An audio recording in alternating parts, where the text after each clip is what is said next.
Good morning बच्चों। बेटा, ये आज आपकी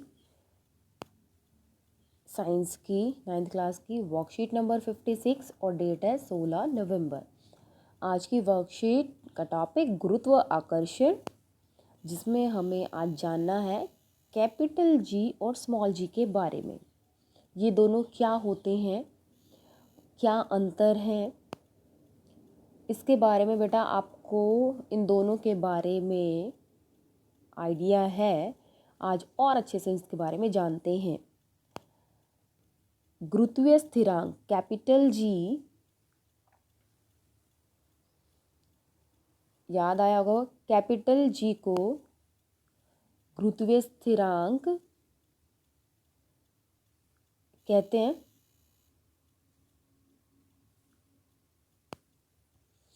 और जो स्मॉल जी है वो होता हमारा गुरुत्वीय त्वरण। तो इन दोनों को बहुत अच्छे से ध्यान रखना बेटा। कैपिटल जी माने गुरुत्वाकर्षण स्थिरांक, यानी यूनिवर्सल कांस्टेंट, जिसके मान में कोई भी परिवर्तन नहीं होता। गुरुत्वीय त्वरण, क्या इसके मान में परिवर्तन होता है? चलो देख लेते हैं।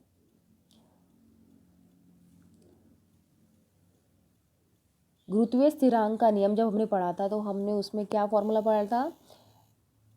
F equal to G capital M into small m by D square. इसके अंदर F गुरुत्वाकर्षण बल, G आपको याद हो गया होगा अब तो। G आपका है गुरुत्वाकर्षण स्थिरांक, जिसका मान फिक्स होता है। कैपिटल M माने पृथ्वी का द्रव्यमान, स्मॉल m माने वस्तु का द्रव्यमान, और D माने पृथ्वी और वस्तु के बीच की दूरी।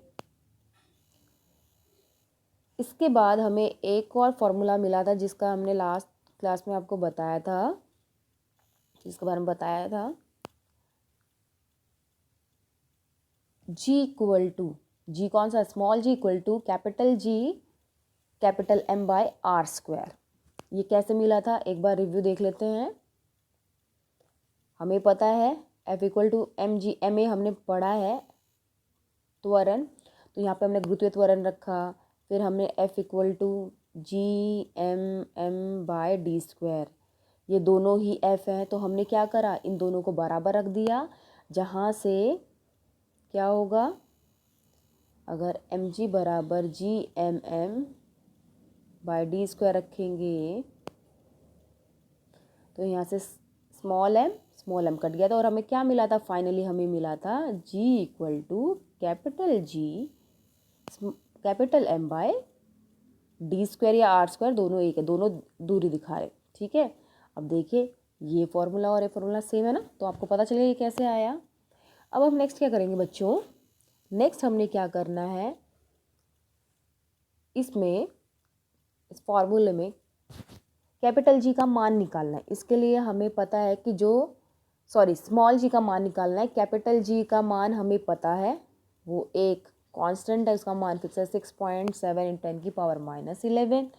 पृथ्वी का द्रव्यमान, ये भी हमारा निश्चित है, फिक्स है, 6 × 10 की पावर 24 किलोग्राम। पृथ्वी की त्रिज्या कितनी है? r, वो है 6.4 × 10 की पावर 6। तो अब हम इन सारी वैल्यू को इस फॉर्मूले में पुट करेंगे। सॉल्व करने के बाद बेटा हमारा आता है स्मॉल जी का मान 9.8 मीटर पर सेकंड स्क्वायर। ठीक है, तो ये आपको ध्यान रखना है कि जब भी कैपिटल जी का मान अगर आपको नहीं दे रखा है तो वहाँ पे स्मॉल जी का मान नहीं दे रखा, तो आप उसको क्या लिखोगे? 9.8 मीटर पर सेकंड स्क्वायर।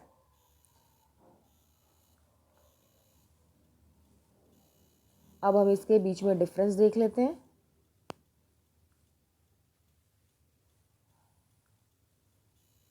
गुरुत्वाकर्षण स्थिरांक और गुरुत्वीय त्वरण में क्या अंतर है? पहला, दोनों का मान अलग है, अभी अभी हमने पढ़ा। 6.6 कैपिटल जी का 6.67259 10 की पावर -11 न्यूटन मीटर पर किलोग्राम स्क्वायर। तो आपको इसका मान भी याद रखना है और मात्रक भी। और स्मॉल जी का मान है 9.8 मीटर पर सेकंड स्क्वायर।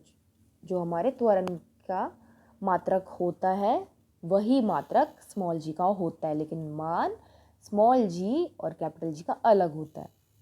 जी एक अदिश राशि है। अदिश राशि के बारे में आपको पता है, अदिश राशि जो दिशा के ऊपर निर्भर नहीं है, लेकिन जी स्मॉल जी सदिश राशि यानी गुरुत्वीय त्वरण सदिश राशि है, जिसमें मान तो होगा, साथ में क्या होगी, दिशा भी जुड़ी होती है, लेकिन कैपिटल जी में सिर्फ मान है, दिशा की बात नहीं की जाती।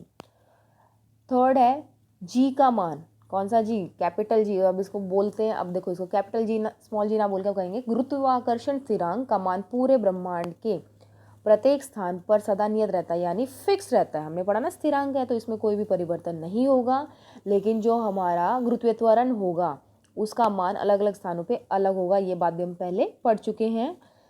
चौथा पॉइंट क्या कहता है? जो चौथा पॉइंट है बेटा, इसको आप सबसे पहले लिखे तो ज़्यादा अच्छा होगा, क्योंकि सबसे पहले हमें पता होना चाहिए कि कैपिटल जी को क्या कहता है, गुरुत्वाकर्षण स्थिरांक, और स्मॉल जी गुरुत्वीय त्वरण। इसको आप सबसे पहले बनाएं। पांचवा पॉइंट है, यह वस्तुओं के बीच की दूरी पर निर्भर नहीं करता, और दूसरा यह वस्तुओं के बीच यानी गुरुत्वीय त्वरण के बारे में, यह वस्तुओं के बीच की दूरी पर निर्भर करता है। याद करें इस फॉर्मूले को। ये देखिए नीचे क्या लिखा हुआ है, आर लिखा हुआ है, और ये आर, अगर आर बढ़ेगा तो स्मॉल जी या गुरुत्वीय त्वरण का मान घटेगा, अगर आर घटेगा तो स्मॉल जी का मान बढ़ेगा।